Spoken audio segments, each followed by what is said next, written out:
دوستو یہ بڑی انہونی ہوئی ہے، میری سمجھ سے باہر ہے کہ یہ کیوں باقاعدہ طور پہ ایسے موقع پہ جب مسلمانوں کو متحد ہونے کی ضرورت ہے، ترکی نے اپنے ہی ایک مسلمان برادر ملک کے خلاف جنگ چھیڑ دی ہے جو کہ فلسطینیوں کی مدد کر رہا ہے، اس پہ چڑھائی کر دی ہے روس نے، ترکی نے، اور ایران کی پیٹھ میں چھرا گھونپ دیا ہے۔ احتشام صاحب، ٹرمپ ایڈمنسٹریشن اس بار جو ہم خاص طور پہ دیکھتے آئے ہیں کہ جو انہوں نے اس وقت ایک سلوگن لیا تھا، ایران جو ہے وہ ان کے ہدف پر ہوگا، نشانے پر ہوگا، آپ کو بھی آنے والے دن لگ رہے ہیں، اور دوسری چیز یہ اس ڈیولپمنٹ کو، اس کے اثرات کس حد تک ہو سکتے ہیں؟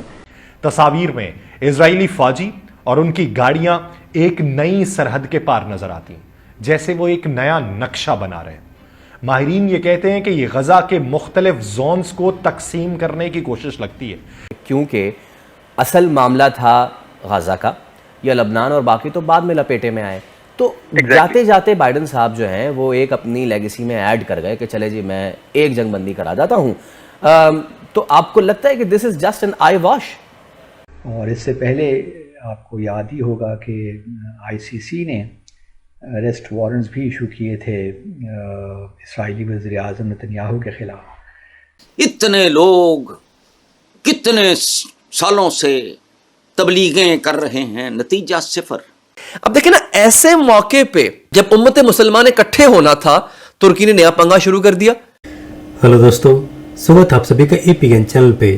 تو فرینڈز، آئیے دیکھتے ہیں پاکستانی میڈیا کی لیٹسٹ ویڈیو۔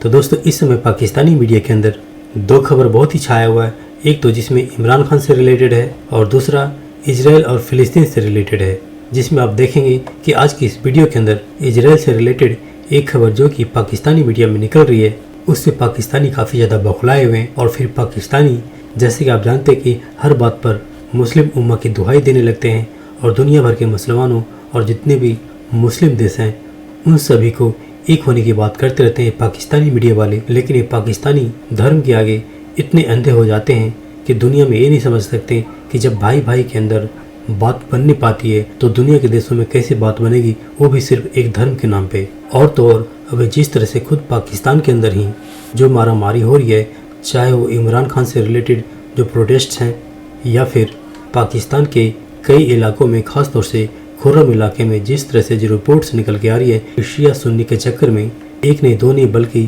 100 سے بھی اوپر پاکستانی لوگ مارے گئے ہیں۔ تو دوستو آئیے دیکھتے ہیں پاکستانی میڈیا کی اس لیٹسٹ ویڈیو کو۔ ساتھ ہی آپ سے ریکویسٹ ہے کہ پلیز چینل کو سبسکرائب کر کے ہمیں سہیوگ دیں۔ Thank you.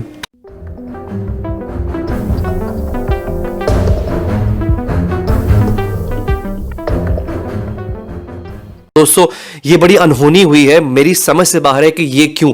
مجھے کبھی بھی ترکی کی نیت پر یقین نہیں تھا، اور اب باقاعدہ طور پہ ایسے موقع پہ جب مسلمانوں کو متحد ہونے کی ضرورت ہے، ترکی نے اپنے ہی ایک مسلمان برادر ملک کے خلاف جنگ چھیڑ دی ہے جو کہ فلسطین کے حق میں کام کر رہا ہے، اسرائیل کے خلاف اپنی فوج بھیج رہا ہے، اور ایران کی مدد کر رہا ہے، اور فلسطینیوں کی مدد کر رہا ہے، اس پہ چڑھائی کر دی ہے روس نے، ترکی نے، اور ایران کی پیٹھ میں چھرا گھونپ دیا ہے۔ ناظرین، ہوا یہ ہے، شام کے اندر جو ہے نا وہ ایک گروپ ہے جو کہ بشار الاسد کے خلاف برسر پیکار ہے۔ اس گروپ کو وقتاً فوقتاً پہلے اسرائیل سپورٹ کرتا تھا، وہ گروپ بڑے عرصے سے انیکٹیو تھا، غیر فعال تھا، اس گروپ کو دوبارہ ایکٹیو کیا گیا۔ اسرائیل نے بھی اس گروہ کو اسلحہ دینا شروع کر دیا، اور ترکی نے باقاعدہ اپنے بندے بھجوانے شروع کر دیے اس گروپ کو ٹرین کرنے کے لیے، تاکہ یہ گروپ بشار الاسد کی حکومت کو پلٹ دے۔ اب جو بشار الاسد کی گورنمنٹ ہے وہ ایک تو اسرائیل کے خلاف برسر پیکار رہتی ہے، بشار الاسد روس کے ساتھ، ایران کے ساتھ، یعنی وہ واحد یہ شام کا علاقہ جو اگر بچا ہوا ہے اسرائیلیوں سے، اس کی وجہ ہے بشار الاسد۔ بشار الاسد کو نیچے گرانے کے لیے کون اس وقت جو ہے وہ کوشش کر رہا ہے؟ دو ممالک، پہلے اسرائیل کر رہا تھا، اب ترکی اسرائیل مل کے کر رہے ہیں۔ یہاں پہ کہا جا رہا ہے Turkey and Israel backed groups in Syria launched attacks on Assad's forces in Aleppo armed with the most advanced NATO light weapons. اور نیٹو کے جو ویپنز ہیں نا وہ اس میں استعمال کیے جا رہے ہیں۔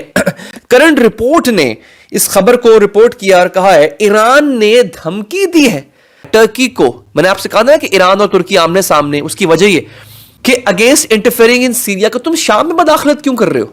بیسیکلی جو شام میں حکومت ہے وہ تو ایران نواز حکومت ہے نا۔ asserting that its presence is unauthorized and illegitimate, unlike Russia and Iran, which operate there at the Syrian government invitation.